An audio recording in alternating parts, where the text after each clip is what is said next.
구약에는 8674개의 단어로 되어 있고 신약에는 5624개 단어로 구성이 됐다고 그럽니다. 그 중에 58번째 아고라라는 단어입니다. 이게 보통 장터라고 쓰여져 있거든요. 이 의미를 여러분과 이 시간에 같이 나눠보도록 하겠습니다. 스트롱 사전 구약 히브리어 단어 8674개, 신약 헬라어 단어 5624개. 스트롱 코드는 단어마다 매겨진 번호. 18세기 말 미국의 신학자이던 제임스 스트롱이 성경 연구의 편의를 위해서 구약과 신약의 원어, 어근 단어마다 번호를 붙여놓고 어느 성경에 어떻게 사용되었는지를 100여 명의 학자들의 연구를 통해 뽑아놓은 새긴 사전입니다. 이 스트롱이라는 학자가 100여 명의 학자들과 함께 성경에 있는 단어들을 다 발췌를 했어요. 이 단어 안에서 다 언어적인 표현을 하는 거예요. 그래서 이 단어 하나하나가 들어가 있어 성경에 구절구절 이렇게 돼 있는 게 콩코단스, 성구사전 이렇게 얘기합니다. 성경을 깨닫는데 많은 도움이 된다고 보고 있습니다. 한글 성경으로 볼 때는 우리가 아는 단어로 보시면 돼요. 원문하고는 조금 다르다는 거죠. 한글로는 대부분 장터라고 써 있고 헬라어로는 아고라고로 써 있습니다. 그래서 성경을 좀 보려면 구약과 신약이 어떤 구조로 되어 있는지, 구약은 히브리어, 신약은 헬라어로 되어 있습니다. 근데 그 문장들이 단어들이 동사, 명사, 형용사 이런 단어들이 조합이 돼서 문장이 만들어집니다. 그것을 학자들이 일일이 성경에 있는 단어들을 다 정리를 해놨습니다. 오늘 여러분과 같이 보시는 단어가 아고라 이런 단어입니다. 장터, 시장, 여러분들이 성경에서 장터에 나가서 피리를 불렀는데 춤을 추지 않는다 이런 부분들을 대충 알고 있거든요. 그 부분에 쓰이는 단어입니다. 빨간색으로 했는 것은 이 기본 단어로 인해서 그 다음에 요 동그라미 단어가 이렇게 파생되는 과정을 기록해 놓으신 겁니다. 아고라라는 단어가 우리가 볼 때는 그냥 시장, 장보다, 물건 사러 간다 이런 의미로 보는데 성경에서는 그런 의미가 아니에요. 결론적으로 얘기하면 복음이 선포되는 곳이 아고라라는 데인 겁니다. 그 로마에 가면 아고라 광장이 있어요. 그런 의미로 말에 대해서 토론한다 이런 부분으로 알고 있는데 복음이 전해지시는 곳이 이 아고라라는 시장 장터라는 거죠. 복음이 전해지면 어떻게 돼요? 예수 그리스도로 전해지는 거죠. 예수 그리스도가 전해지면 죽은 자가 산 자, 갑으로 산 것이 됐다. 그래서 59번에 아고라죠 이렇게 써 있는 겁니다. 산 것이 되었다.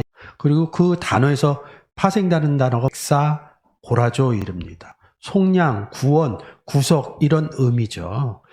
그리고 여러분들이 잘 아는 알레고리오, 비유 딱 한 구절만 써 있습니다. 갈라디아서 4장 24절에 우리가 생각하는 것처럼 어떤 문장과 문장의 이렇게 뜻의 비유가 아니라 해석을 좀 잘못했어요. 아고라라는 단어하고 빨간 글씨로 1453, 5087, 2476, 2749 이게 다 구원받는 단어입니다. 구원이 이루어지는 단어인데 그 의미를 장터에 나가서 무엇을 하느냐 보여드리고 있습니다. 자축에 보면 디도미 넘겨주다, 주다 이런 겁니다. 여러분들은 무엇을 주시겠어요? 우리가 1차적으로 줄 수 있는 것은 예수 그리스도를 믿지 않는 사람들에게 예수 그리스도를 주는 것입니다. 그 다음에 식사 대접도 하고 차 대접도 하고 선물도 드리고 이런 의미죠. 그래서 이 아고라라는 단어를 왜 복음이 전해지는 곳인가 이런 의미로 준비해서 해놨습니다. 마태복음에 모으다 이렇게 사람들을 모아야지 복음이 전해지는 거니까요. 사람이 없는데 복음을 전할 수는 없어요. 모으다. 그리고 에게이로, 여기 에게이로 살아나리라. 복음을 전하면 허물과 죄로 죽었던 사람이 살아나거든요. 그래서 에게이로라는 의미로 이렇게 붙여놓은 것 같습니다. 마태복음 23장 7절. 시장에서 문안 받는 것과 사람에게 랍비라 칭함을 받는 것을 좋아하느니라. 이 문안받는 것과 랍비라 선생이라고 칭함받는 것을 자기가 대접받는다 그러는 거죠. 성경에서는 섬긴다, 시장에서는 섬겨야지 랍비라 칭함을 받으면 안 돼요. 복음을 전하기 위해서 낮은 자리로 가서 복음을 전해야 된다. 반대적인 의미로 기록해 놓은 것이죠. 사도행전 17장 17절입니다. 회당에서는 유대인과 경건한 사람들과 또 저자에서는 날마다 만나는 사람들과 변론하니. 여러분들이 성경을 볼 때 이 회당의 의미를 잘 보셔야 돼요. 예수 그리스도가 회당에 서서 성경을 피고 가난한 자에게 끝에 보면 복음이 전했는데 이런 의미가 숨겨져 있는 거거든요.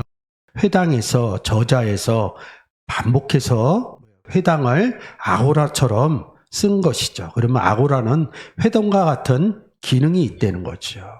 사람들과 변론한다. 복음에 대해서 나눴다는 거죠. 이 부분은 잘못된 복음을 알고 있는 사람들하고 바른 복음을 전한 이야기로 아고라라고 이렇게 표현을 해놓은 겁니다.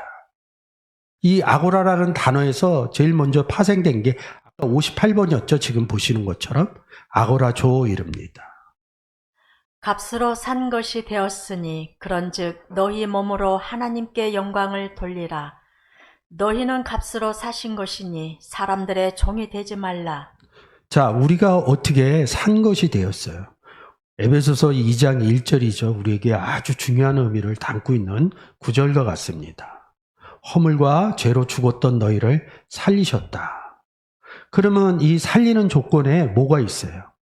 예수 그리스도를 전해야지만 허물과 죄로 죽었었던 상태에서 산 상태로 바뀌는 겁니다. 고린도전서 6장 24절 갑으로 산 것이 됐다. 갑으로 됐어요. 이 갑이 예수 그리스도를 지칭하고 있다는 거죠. 계시록 14장 3절 저희가 보좌와 내 생물과 장로들 앞에서 새 노래를 부르니 땅에서 구속함을 얻은 14만 4천인 밖에는 능히 노래를 배울 자가 없더라. 이 사람들은 여자로 더불어 더럽히지 아니하고 정절이 있는 자라. 어린 양이 어디로 인도하든지 따라가는 자며 사람 가운데서 구속을 받아 처음 익은 열매로 하나님과 어린 양에게 속한 자들이니. 계시록은 우리가 생각하는 것처럼 앞으로 벌어질 심판의 얘기가 아니라 성경으로 구원 얻은 사람들의 이야기와 성경으로 예수 그리스도를 통해서 구원 얻지 못한 심판받은 사람의 이야기를 기록해 놓은 것이 요한계시록입니다. 구속함, 우리가 예수 그리스도를 영접했다 이렇게도 얘기를 하고 예수 그리스도를 영접해서 구원을 얻었다 이렇게도 표현을 하고 구약에서는 구속 얘기를 많이 하죠. 어디 구속당했어요? 그리스도 안에 구속을 당했다 이런 의미로 표현을 한 내용들이 구속이라는 단어죠. 마태복음 13장 44절 천국은 마치 밭에 감추인 보화와 같으니 사람이 이를 발견한 후 숨겨두고 기뻐하여 돌아가서 자기의 소유를 다 팔아 그 밭을 샀느니라. 이 아고라라는 단어가 시장에서 복음을 전하는 장소적인 개념이다 이렇게 얘기를 했죠. 전하면 어떻게 돼요? 거기에는 구원 얻은 사람이 있고 구원 얻지 못한 사람이 있죠. 아고라조는 무슨 뜻이냐면 구원 얻은 사람들. 그래서 산 것이 됐다. 구속함을 얻었다. 그리고 밭에서 샀느니라. 여기서 또 보면 이 밭은 이 아고라하고 같은 의미입니다. 밭에 뭘 뿌려요? 씨 뿌리는 거죠. 씨는 하나님 말씀이니 이 말씀 예수 그리스도를 지칭하고 있죠. 그런 의미로 여러분들하고 생각을 하면 될 것 같습니다. 그러면 그 뒷문장들은 사라, 매매 이런 의미도 다 아고라하고 아고라조와 이 의미로 보시면 단어의 뜻을 알 수 있다는 거죠. 아고라조에서 에크라는 전치사를 붙여서 엑사고라조 이릅니다.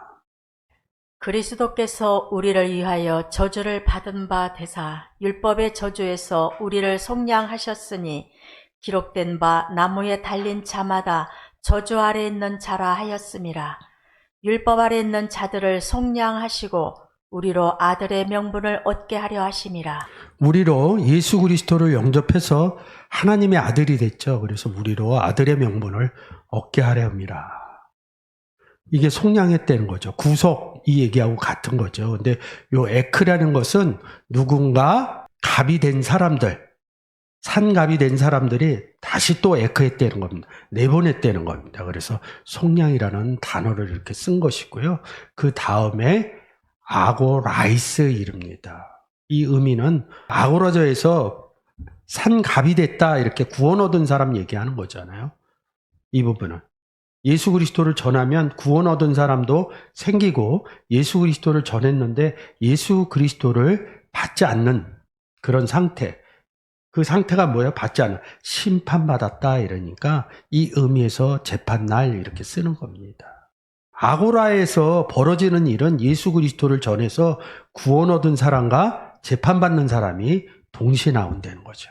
복음의 현장이 그렇지 않습니까? 그래서 이 아고라조의 의미는 무슨 내용이냐? 복음이 전파되는 거. 그래서 이 단어들이 이렇게 파생돼서 나오는 것입니다.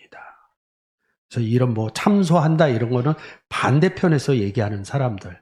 우리도 참소하는 거고 반대편도 참소하고 송사한다 말하는 것을 복음 전하는 것을 송사한다 이렇게 얘기를 하고 있습니다. 아고라의 뜻은 다시 얘기하면 복음이 전파되는 현장을 얘기하고 있는 거죠. 그래서 이 단어로 구속함을 갑을 산 갑이 되었다 이런 갑으로 너희를 샀다 구입했다 이런 의미. 어디로 구입했겠어요? 예수 그리스도 안으로. 이 아고라라는 단어 가지고 성경을 볼 수 있는 내용들이 여러분 삶간에 은혜로 임하셨으면 좋겠습니다.